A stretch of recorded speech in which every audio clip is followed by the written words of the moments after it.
Good morning दोस्तों। स्वागत है आपका एक बार फिर हमारे यूट्यूब चैनल में। तो चलिए शुरू करते हैं और आज के वीडियो में हम लोग बात करने वाले हैं हर्षवर्धन के कार्यकाल के बारे में।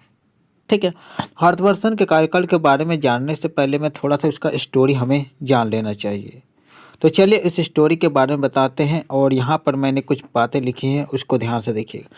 मैं सबसे पहले बताता हूँ क्या कि ये पुष्यभूति वंश जो हर्षवर्धन थे एक्चुअली में वो पुष्यभूति वंश के थे। तो पूछा जाता है सवाल कि ये चीज़ आप लोग को जानना भी चाहिए कि पुष्यभूति वंश या फिर वर्धन वंश का संस्थापक कौन थे। तो कौन थे? वही नाम पुष्यभूति वंश का संस्थापक पुष्यभूति ही थे। साथ ही उसके बाद हम यहाँ जहाँ पे जानेंगे कि एक राजा था, वहाँ पे एक राजा कौन था? प्रभाकर वर्धन। ठीक है, एक राजा था प्रभाकर वर्धन। उसके 3 बच्चे थे, बेटा था 2 को, एक राजवर्धन था, एक हर्षवर्धन था और एक बेटी थी राजश्री। ठीक है, एक बेटी थी राजश्री। तो चलिए पूरा कहानी को समझने के लिए मैं सबसे पहले इंडिया का मैप को मैं थोड़ा सा बना देता हूँ और मैं यहाँ से आप लोग को बताता हूँ। ठीक है, तो ये जो आप ये देख रहे हैं कि पुष्यभूति वंश, इसका राजधानी था थानेश्वर। थानेश्वर जो है यहाँ पर मैं लिख देता हूँ टी से समझ जाएंगे थानेश्वर। ठीक है, और यहाँ पर था बंगाल, बंगाल को मैं लिख देता हूँ बी, और इस जगह में था मालवा का शासक, जहाँ पर मैं एम लिख देता हूँ। ठीक है, मालवा का शासक मैं एम लिख देता हूँ।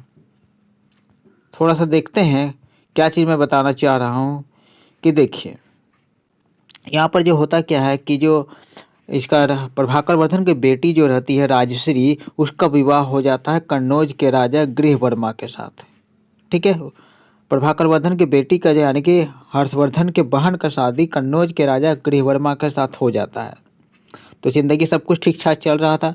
तो ये जो कन्नौज है, इस जगह पर कब्जा करने के लिए मालवा के शासक देवगुप्त और बंगाल के शासक शशांक, इन दोनों ने आक्रमण कर दिया कन्नौज पर। और कन्नौज पर आक्रमण करके यहाँ के जो राजा थे वो गृहवर्मा, उसको मार दिया इन्होंने। गृहवर्मा को क्या कर दिया? मार दिया इन्होंने। और गृहवर्मा को मार करके यहाँ का जो उसकी जो पत्नी थी यानी कि राजश्री थी, उसको बंदी बना लिया। उसके पत्नी को बंदी बना लिया गया। यानी राजा को मारने के बाद उसके पत्नी को बंदी बना लिया गया। तो क्या होता है कि जो राजवर्धन रहता है यानी कि राजश्री का बड़ा भाई राजवर्धन, वो बदला लेने के लिए आता है। और राजवर्धन क्या करता है? राजवर्धन आके मालवा के शासक देवगुप्त को हरा देता है, देवगुप्त को मार देता है।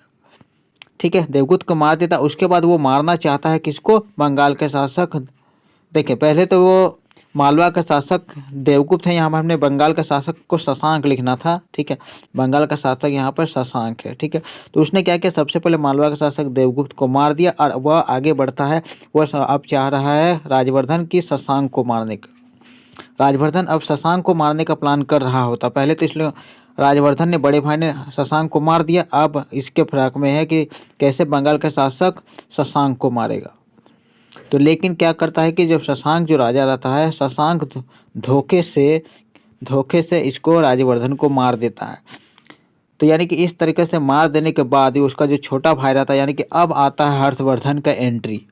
तो हर्षवर्धन इन सारे चीज़ों का बदला लेने के लिए अब इस लड़ाई में कूद जाता और हर्षवर्धन अपनी पूरी क्षमता के साथ, पूरे सैनिकों के साथ यहाँ पर आक्रमण करता है बंगाल पर और वहाँ के शासक शशांक को हरा देता है। तो ये रहता है इसका कहानी, जो शुरुआती कहानी रहता है। और क्या करता है? हराने के बाद हर्षवर्धन अपनी जो बहन था जिसको बंदी बना कर रखा था, उसको छुड़ाता है। ठीक है, तो हर्षवर्धन अब राजा बन जाता है। ठीक है, और हर्षवर्धन भारत के प्राचीन इतिहास में सबसे लोकप्रिय राजाओं में से एक था। उसने 606 ईस्वी से लेकर 647 ईस्वी तक भारत में शासन किया था।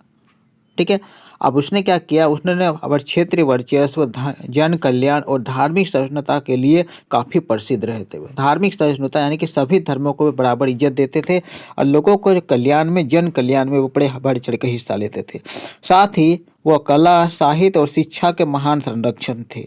यानी कि वो चाहते थे कि सभी लोग पढ़े, शिक्षा ग्रहण करें, साहित्य का विकास हो, कला का विकास हो।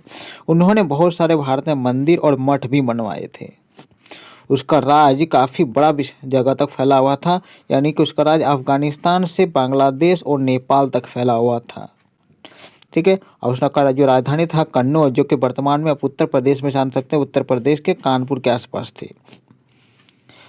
उसने क्या होता है कि भारत के दक्षिण भारत के कुछ हिस्सों को छोड़ करके पूरे भारत में अपना शासन किया, यानी कि अपने शक्ति को पूरे भारत में लगभग दिखाया, सिर्फ दक्षिण भारत के कुछ हिस्सों को छोड़कर, सारे हिस्सों को नहीं, कुछ ही हिस्सों को छोड़ करके। यानी कि काफ़ी प्रसिद्ध शासक रहा था वो, ठीक है। अब यहाँ पर हमें वही चीज़ लिखा हुआ जो शशांक को सबसे पहले उसने हराया, ठीक है। और उसका अब सपना, जब शशांक को हराने के बाद उसका मेन सपना यह था कि पूरा देश को मुझे जीतना है। हर्षवर्धन ये चाहता था कि पूरे देश, पूरे भारत को मुझे जीतना है, यानी कि भारत के जितने भी बड़े बड़े राजा थे सबके साथ इसने लड़ाइयाँ लड़ी। कहा जाता है कि अगले 6 साल तक उन्होंने पूरा अंधाधुंध लड़ाइयाँ लड़ी, बड़े से बड़े राज्यों को उसने लगातार हराया और अपना राज्य का विस्तार करते गया, ठीक है। उसने अपनी सेना में वृद्धि की और अपनी हाथी वाहिनी के सैनिकों की संख्या बढ़ाकर 60,000 और घुड़सवार सेना की संख्या 1,00,000 कर दिया था। इतना सैनिक इसके पास थे, सैनिक शक्ति थी इसके पास। उसका 30 वर्ष तक शांतिपूर्वक शासन किया। हर्ष ने अपने दिग्विजय अभियान के माध्यम से कुछ क्षेत्रों को अपने साम्राज्य में शामिल कर लिया होता, लेकिन उसने कई शासकों को अर्ध स्वतंत्र छोड़ दिया था। यानी कि पहले तो हर्षवर्धन ने बहुत सारे बड़े बड़े राजाओं को हराया, फिर कुछ छोटे छोटे राज्यों को उसने नहीं हराया, यानी कि उसको अपने कब्जे में नहीं लिया, क्योंकि वो छोटे छोटे राज्यों के राजा थे। खुद ही हर्षवर्धन के पास आके माफ़ी मांगने लगे कि मुझे छोड़ दो, मुझे अकेले जीने दो। इस तरीके से हर्षवर्धन ने छोटे छोटे राज्यों को ऐसे ही छोड़ दिया, बिना लड़ाई लड़े, उसे कब्जे में नहीं किया, ठीक है। उसके समय में माना जाता है कि बहुत सारे हिंदू शासक हुआ करते थे, ठीक है। और हर लोगों को धर्म के नियमों के अनुसार चलना पड़ता था। धर्म के नियमों के खिलाफ कोई भी लोग नहीं जाते थे। अगर वो कोई लोग धर्म के नियमों के खिलाफ जाता था तो उसे बड़ा भयानक दंड दिया जाता था। हर आदमी को हर्षवर्धन के बनाए नियमों के अनुसार चलना पड़ता था। धर्मशास्त्र, रीति रिवाज, नीति शास्त्र के नियमों के अनुसार चलना पड़ता था, ठीक है। साथ ही साथ हर्षवर्धन जन कल्याण के लिए हमेशा आगे रहता था। लोग कोई भी किसी तरह की कोई शिकायत रहती तो राजा का दरबार में करते थे, तो राजा लोगों के कल्याण के लिए, यानी कि हर्षवर्धन लोगों के भलाई के लिए सबसे आगे खड़ा रहता था। तो इस तरीके से हम समझ सकते हैं कि हर्षवर्धन भारत के इतिहास का एक महत्वपूर्ण राजाओं में से एक था और उसका स्टोरी भी काफ़ी इंटरेस्टिंग था। तो आज की वीडियो हम लोग यहीं पर समाप्त करते हैं। उम्मीद है आप लोग को हर्षवर्धन के शासनकाल के बारे में एक ओवरव्यू आप लोग को मिला होगा।